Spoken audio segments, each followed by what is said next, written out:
Hello and welcome back. Today we will learn about reservoir simulation. Reservoir simulation is a very powerful reservoir management tool. It brings us a deep understanding of the reservoir and the ability to predict how it will behave in response to various development scenarios.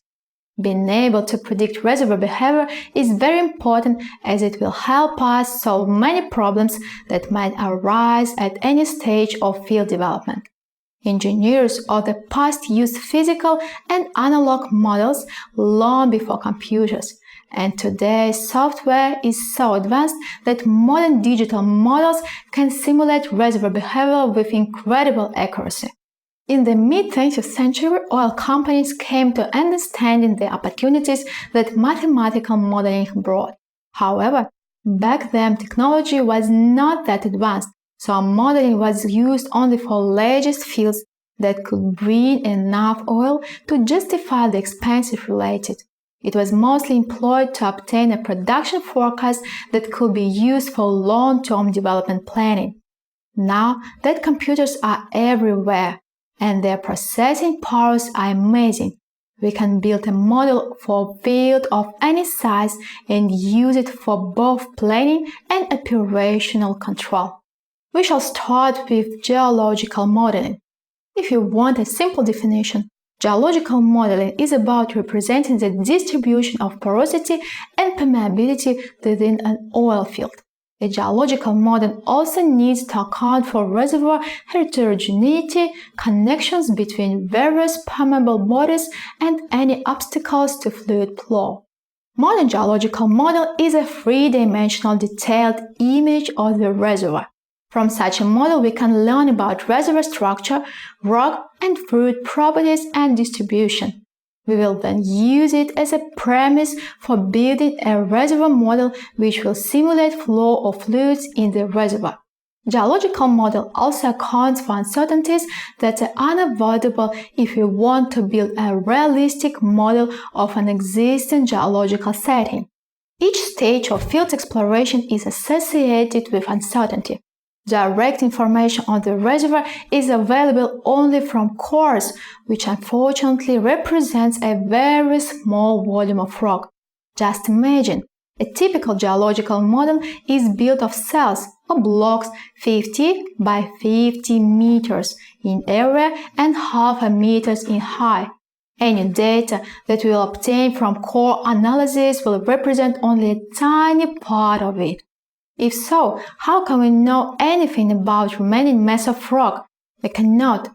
We can only make guesses about depositional environment based on core data, analog outcrop study, and indirect data that comes from seismic survey, well testing, and logs, which is often vague and controversial.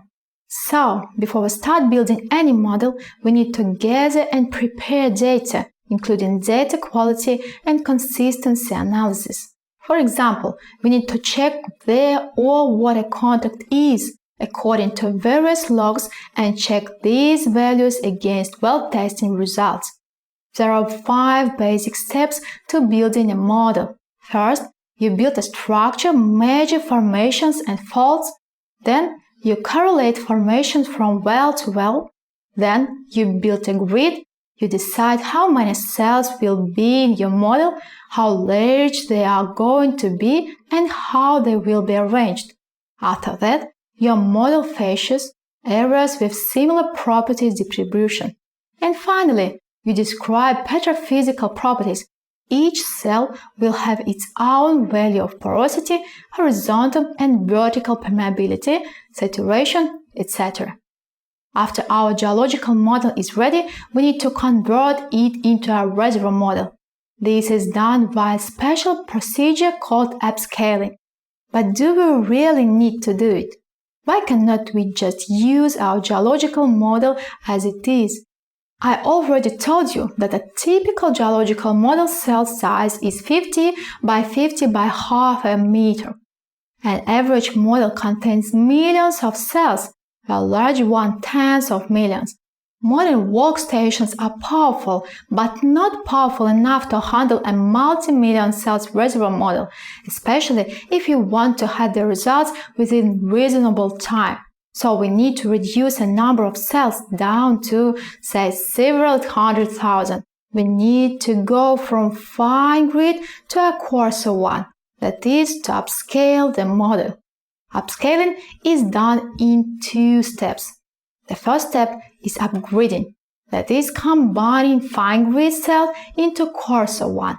Cells are combined based on similarity of certain properties.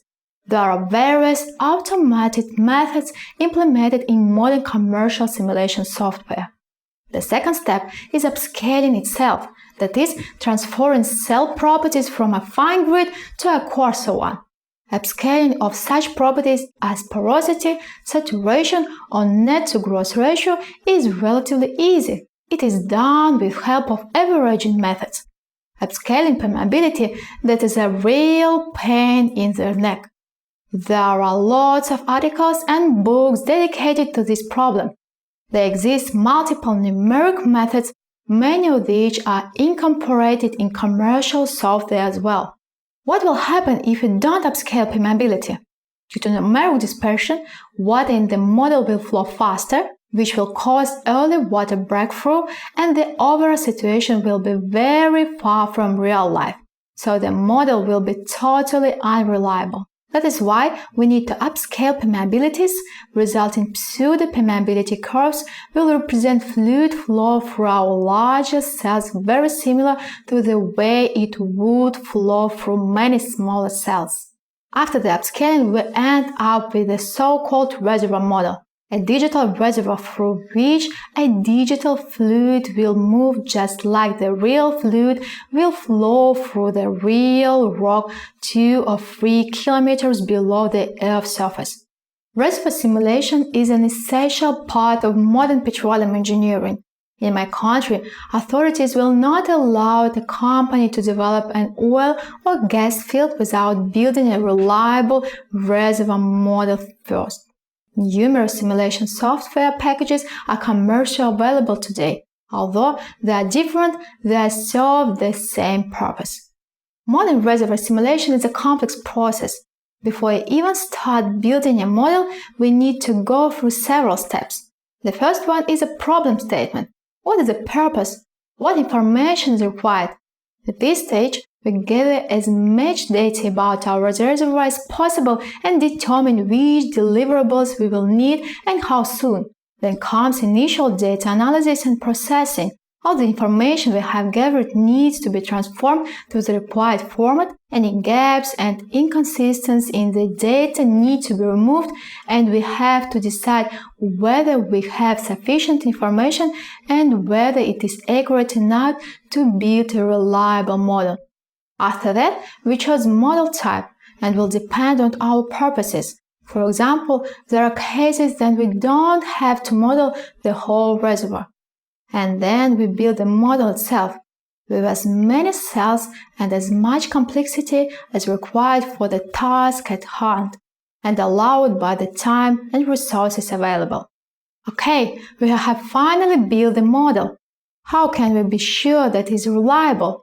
If we have historical data for the field we have modeled, we want to try and reproduce this history with our model. If calculated values of pressures and saturation will fit in with actual historical values, our model is considered reliable.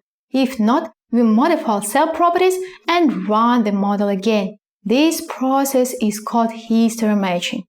After the model has been history matched, we can use it for our purposes. That is to predict how reservoir will behave under various development scenarios. One of the most complicated aspects of prediction is to evaluate the results, as they can be represented as thousands of text strings, and we need to pick out those that are required for our purposes. The final stage is preparing a report. Reports can take various forms, from a short memo to many volumes of text supported by multiple charts. The deliverables that we'll come up with are of 2 types.